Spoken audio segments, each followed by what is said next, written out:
All right. We're live right now on multiple platforms. What's up, everybody? This is David Kurz with another episode of the Take Action Podcast. This is actually episode 202. So I'm rocking out, man. It's been years in the development. I want to thank Juan Carlos with Goldbar for coming on board. Thank you, brother. How you doing, man? I'm doing incredible, man. Thank you so much for having me on. I'm excited to be here. Dude, all right. So everyone that's listening probably knows everything about me. Tell us about you right off the bat. So long story short, I got into this right around the age of 23 years old, where previously I wanted to be a doctor and I didn't really know where my life would take me. So I ended up going to pre-med to go into the medical school route. And right around my junior year of college, I started thinking to myself, do I really want to be the doctor and go in that path for the rest of my life? And I never really questioned what I wanted to do with my life. So for the first time ever, I wrote down the two things I wanted most. Number one, I wanted to help others. And number two, I wanted financial freedom. And I started questioning whether the doctor path would help me get there the fastest. So I started looking into other options. I came across a book called Rich Dad, Poor Dad, read the entire thing cover to cover that night. Following morning, I called my mom. I'm like, Mom, I'm dropping out of medical school. I want to be a real estate investor. She said, Juan, Dude, you better finish college. Yeah, that's what every mom wants to hear, by the way. Exactly. It was like the worst news she ever heard. She's like, Juan, you better finish college. I'm going to kick your ass. And I'm like, okay, fine. So I graduate college. I get my real estate license. I did it as a means to an end. I knew that if I wanted to go out there and develop properties and be an investor myself, I needed to learn the marketing and the sales game at first. So I did exactly that. Signed up with a great company called Keller Williams. I was there for 2 years. And then when I wanted to go out there and expand and build my business in multiple markets, I knew EXP was the only model. So I've been with them since June of 2018, about 40 months. In that time period, my team has sold over $100 million worth of real estate. And year to date, I have close to 1,100 agents in my entire organization. Man, that's amazing news, dude. Thank you for sharing all of that with us. So I am going to now backtrack and talk about some stuff. What makes you go from, I'm going to be a doctor, where, let's be honest, if you played your cards right, being a doctor, you could help people, right? And you could find financial freedom. It's a Correct. job, but you could find financial freedom. And this is not to say that every doctor is financially free, because they're not. But not every realtor is either, right? So, so what made you, like, because that's a big decision, man. That's like, and listen, as a doctor, you could do all of this stuff. You can be an entrepreneur. You can open your own office. You could own hospitals. You could, the list goes on and on. It really just depends on how big of a entrepreneur you want to be, or do you want to be the employee and be at the hospital, right? And so what made you go from that to real estate? Like, it's a big difference. A lot of similarities in what you can build and what you can do, right? Correct. Yep. So it was the vehicle that would allow me to help more people at a faster pace. I knew that if I went the doctor route, I'd have another 8 to 10 years worth of schooling just to come out and having to build my own practice. And then when I build my own practice, well, I have to go out of my way to build that up another 5 to 10 years. I'd basically be 40, 45 years old now starting the journey. Whereas with real estate, I knew that if I took the right path and I play my cards right, within 3 to 4 years, I could now create a business that could help hundreds, thousands, or even millions of people long term. So it wasn't so much more that I didn't enjoy the idea of being a doctor. It was more so that with this vehicle on this platform, I knew I could help more people in a shorter period of time. That's awesome. Okay, so now you decided you finished college. You have a bachelor's, I'm assuming. I have a bachelor's in biology, which I don't use pretty much. That's definitely the doctor route, right? Yeah. So, I have a master's in international business, and it's funny because you would think that actually has helped me in any way, and it really hasn't. I think, when people ask me, what did you get out of college? Because now you're in real estate, you're coaching, you're teaching, you're on stages, you're educating, you're writing books. Like, what did you get out of, 2 degrees? And I say commitment. Honestly, that's my answer, right? Because, I was in the Marine Corps, and I decided to go to school while I was in the Marine Corps, because one day this announcement came on to all the armed services, and they said, we're going to pay 100% of your education while you're in with your unit's approval. And I was like, I'd be stupid not to do this, right? And I took advantage of it, and it's commitment. How do you feel about that? Like, do you feel like that's what you got out of college, or what else would you say you got out of going to college for 4 years? So I think the biggest thing I got out of college is understanding that if you want to go from A to Z, you have to put some sort of focus, commitment, discipline into your craft before you could get there. And I remember I would stay up until 3, 4 in the morning trying to learn and master organic chemistry. I'm not one of those people who are naturally smart. I'm very book smart, that if I put in the work, I'll obtain the knowledge. But I realized that when you have to go out there and you want to be successful at anything, you need to establish a really good work ethic, whether that's studying or actually doing the work. So my whole philosophy in real estate is do the work. And as a coach now, there's so many agents out there that are complaining that they're not getting results from cold calling, or they're not getting results from Facebook ads, or they're not getting results from door knocking. And I'm like, well, how long have you been doing this for? And they're like, oh, I tried it 3 times. And I'm like, dude, wake up. Like, there's this entire Why do you think that is? Why do you think that is? Why do you think people don't want to put in the work? Why do you think people try things once or twice and then don't try it again? Like, what do you think is, because there's not a magic pill, right? What do you think it is? It's the expectation. It's the expectation and the perspective they have getting into this industry that it's going to be easy. However, if someone were to tell them that this was going to be the hardest thing they were ever going to do, just the same way that when you went to the Marine Corps, no one told you it was going to be easy. They told you that you're going to be up for the biggest challenge of your life. Tons of people fail, and you have to mentally prepare yourself. I prepare people to get into real estate like they're going to go to the Marines. Why? Because real estate is difficult, and there's a 10% success rate in the first 2 years, but after 5 years, there's a 1% success rate. And if people knew that and they started prepping themselves like they were about to go on the hardest journey of their lives, they would have a completely different attitude towards the way they approach it. I think the problem is people, what's the number one reason people get their real estate license? They want to make, well, after poll, it's either a couple of reasons. Some people say they want flexibility over their own schedule, which is not a good thing because you don't really have flexibility if you're a top producer. Number 2, they want control and have access to build their own business, which is also not a good thing because a lot of them don't realize the amount of headaches that come from building a business versus working a 9 to 5. And number 3, it's they want to make extra or side income. So the 3 main reasons why people get into it are actually really bad reasons, because in order to accomplish all those 3, it requires more work than just going out there and getting a regular job. Yep. I'll give you another one. People who buy or sell a property and realize how much money the realtor made in the process. That's the biggest myth. Yep. And then they go, oh my God, like all this person did was like, move some papers around, right? Yep. And look how much they got paid. And so I'm going to go get my real estate license now because I can do this. And then they realize, it's not what you thought it was going to be. And look, for the folks listening out there to this live stream, which, by the way, the Take Action podcast has been around for a couple years.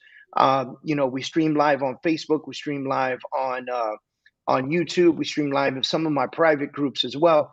And we will post it to be a podcast. So you will be able to find it on Google Play, Apple Podcasts, and Spotify later on today. But I guess the point of all this, I don't want the people listening to be discouraged as well, right? I would like people to hear what you're saying, Juan, and say, dude, okay, if I'm going to go get my license, I'm going all in. Like, not that this is going to be an easy thing, right? So one of the things that I often tell people when they ask me, I'm a brand new agent, what do I do first, right? And so my answer is always the same because I know what I would have done given the opportunity again, right? My answer is always the same. Join a team, right? And get water, pick up the lunch, shine the shoes, like do whatever you need to do for the first year, prove your worthiness, and then stick around for 5 years and absorb everything you can. And I promise you that when you pull away 5 years from now to go do your own thing, that leader, that person that mentored you will applaud you and even hold you in a pedestal and guide you.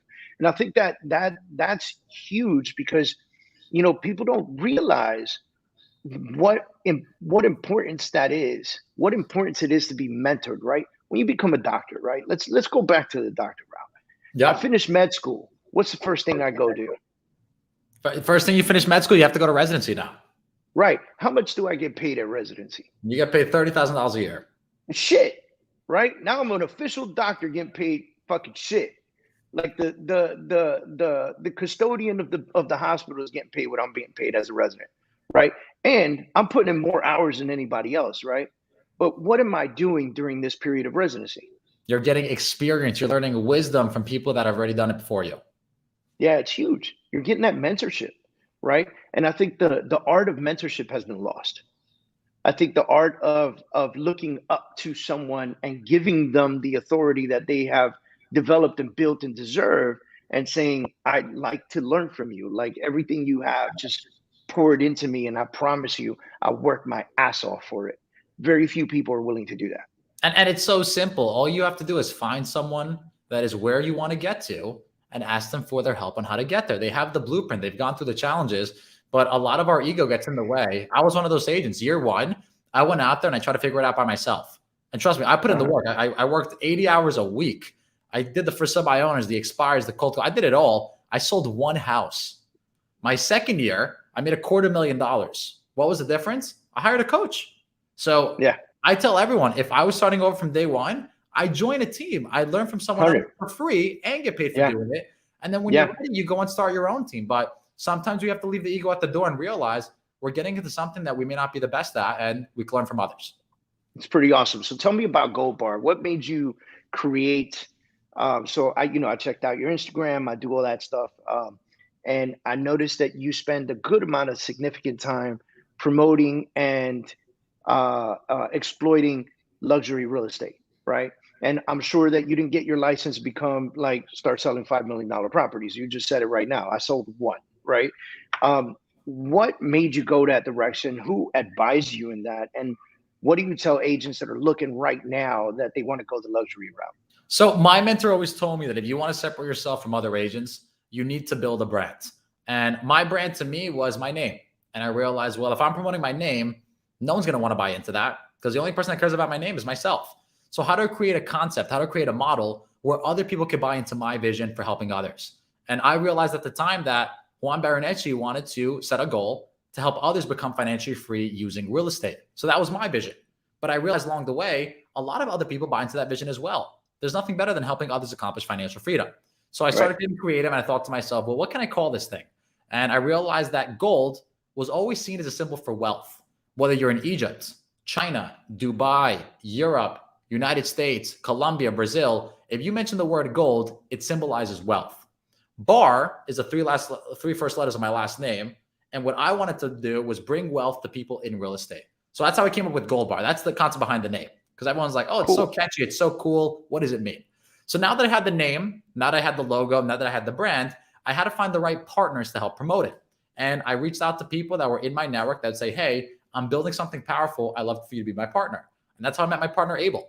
Abel's my sales manager. He manages my entire team. He's the one out there going out there and training the agents beneath me. And we went out there and we aligned ourselves with people with the very similar mindset of people that want to go above and beyond to serve their clients, people that are honest and have integrity, and people that want to build a brand around lifestyle and financial freedom and wealth. And that's kind of what Goldbar is. It encompasses those three moral principles. And we've realized that people are reaching out to us now saying, hey, how do we get involved with Goldbar? So we created a team model. It's very lucrative because we provide you with the branding, the training, the resumes, the blueprints, the courses, the foundation you need to become successful. And then Goldbar becomes your brand as well as mine to go out there and help others. And that's awesome. Great team development. Yeah. And then as far as luxury real estate goes, I tell everyone, luxury real estate is the same as selling a $250,000 property. The only difference is the person behind that relationship that you're building it with. So instead of going out there and building relationships with people in your local community where the average price range is, let's say, $200,000, why not go out there and build relationships with people making more money? Investment bankers, CPAs, lawyers, doctors, surgeons. These people are in a higher income bracket. However, it's still a relationship. And I think a lot of people overthink it. They think like luxury real estate is a different game or it's a different beast in its own.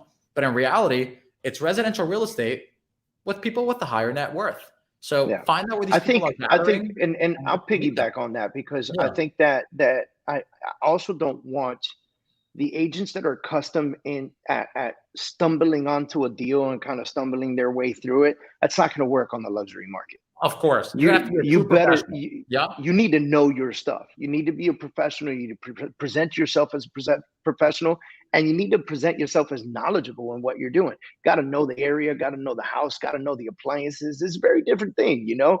These luxury houses, they don't have Frigidaire refrigerators, right? You need to know brand names. You need to understand the value behind it. You need to know the difference between an $800 stove you could pick up at Sears or Home Depot and a $6,000 Viking. Like, they're very different here. So I think one of the things I want to tap on is, and I'll ask you, people hear me harp on this shit all the time, Yeah. but how important is researching your market area?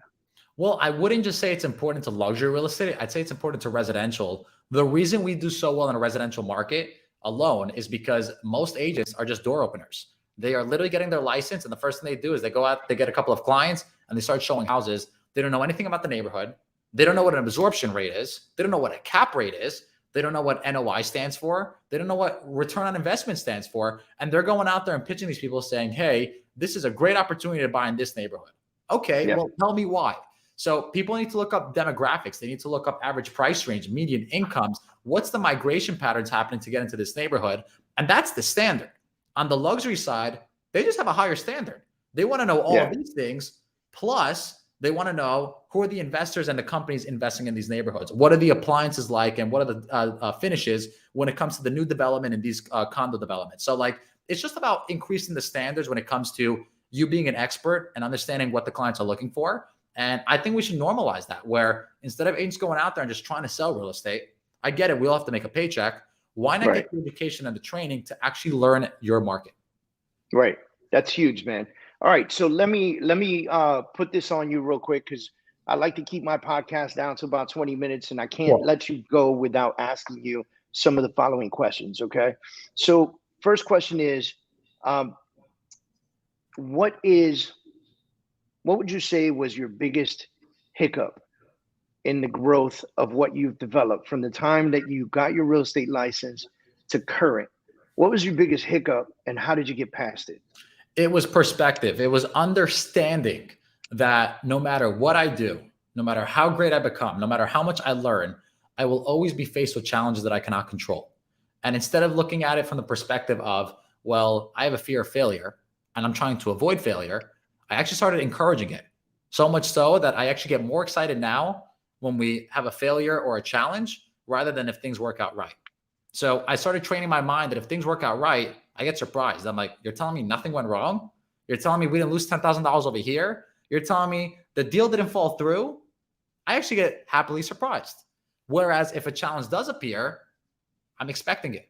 And instead of going ahead and complaining about me getting a challenge, like an attorney cursing me out because he went out of his way to do something and I didn't agree with it, or a client not agreeing with the way that we did the negotiation, or just things that happened throughout the transaction, I now am grateful for it. I now see it as an opportunity to learn, to grow, and to become better. And every single transaction we go on, we're improving the experience along the way. So I think it's perspective on how you see failure and how you react to it as well.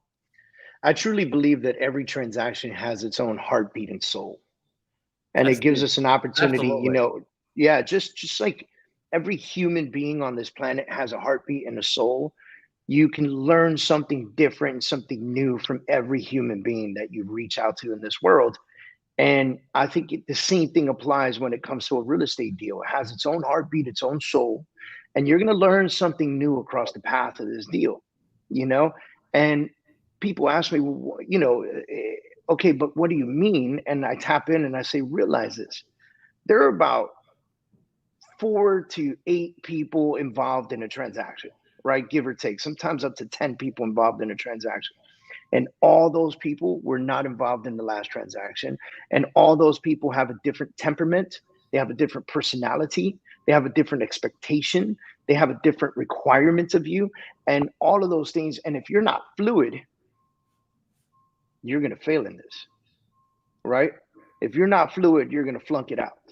All right. So Juan, number one tip you would give to a real estate professional looking to grow a brand? Number one tip, looking to grow your brand, I would say start polling and start understanding who your target demographic is, understand what value they're looking for, and now build a brand around helping them solve that problem or issue that they're having in their day-to-day life. So if you deliver with value, you can't go wrong. So what you're saying is, if I want to hear this right, I've read this before. And it says, if you want to create a massively successful business, find a problem and solve it. Don't go out there and assume you know the problem. Literally go into your marketplace, your local hometown, and find out what is it in realtors that you don't like. And now create a brand that goes ahead and solves that issue. What a great door knocking opportunity, by the way. Right? Like, think about this. Like, the first thing that Absolutely. popped in my head, was, I'm going to go, I'm a new agent. I'm going to go knock on doors in the target market area that I want to be in. And I'm going to say, hey, listen, I'm a real estate agent with, ABC Realty. And I want to ask you, what do you find real estate agents are lacking and how can we do better in the community? Oh yeah. And Wow, dude. everyone will give you their insight Wow. there. Everyone's going to have an opinion. Everyone's going to have an opinion. You're going to have some laughs too, because I guarantee you're going to have the one guy that opens the door and goes, oh my God, my realtor is my sister. Let me tell you about it. You know what I mean? And it just, Yeah. I've heard so many stories. Look, I've been doing this. I think, now when we cross into 2022, I'm on my 17th year in this business. And I've heard it all, man. I've hosted conferences, I've stepped on stages, I've written books and held, book events, and people just come talk to me, and I've heard so many truths and I don't call them stories, I call them truths. I've heard so many truths from all of these folks because it is their truth. What they're saying is their truth, Yeah. right? What would you say we could do better as a real estate community? I think what we could do is we could listen to our customer. We could listen to our clients instead of trying to make it this endless war where we're trying to handle objections and just convince them to do the things that we want to do. Why not hear them out? Everyone's always complaining that these companies are going to Zillow and all these other tech companies and they're not calling us as the realtor. But hey, that's the consumer voice their concern. Maybe Zillow or maybe one of these tech companies is making the experience easier for them. So instead of trying to go out of our way and trying to change people's thoughts and just force them to use realtors, why not just ask them, hey, what are you guys looking for? What do you want? And then design a strategy or solution as your company to go out there and help them get there faster. It's amazing, man. Well, Juan, I want to thank you very much for doing this with me. I really appreciate you. I want everybody to know, listening to this podcast right now, I did not prep Juan Carlos at all. This poor guy jumped in and I was like, all right, we got to go live right now. We're late. So I appreciate the ease in answering the questions that we bring to the table. I appreciate you coming on and really dropping some truth bombs. Really appreciate that very much. Everybody follow Juan on Instagram. It's Juan Goldbar. Check him out. Great opportunity. Rob says, thanks. Great info. A lot of great stuff, man. Thank you so much for doing this with us. And I greatly appreciate it. I'll see you on the next one, brother. Sounds good. Talk soon.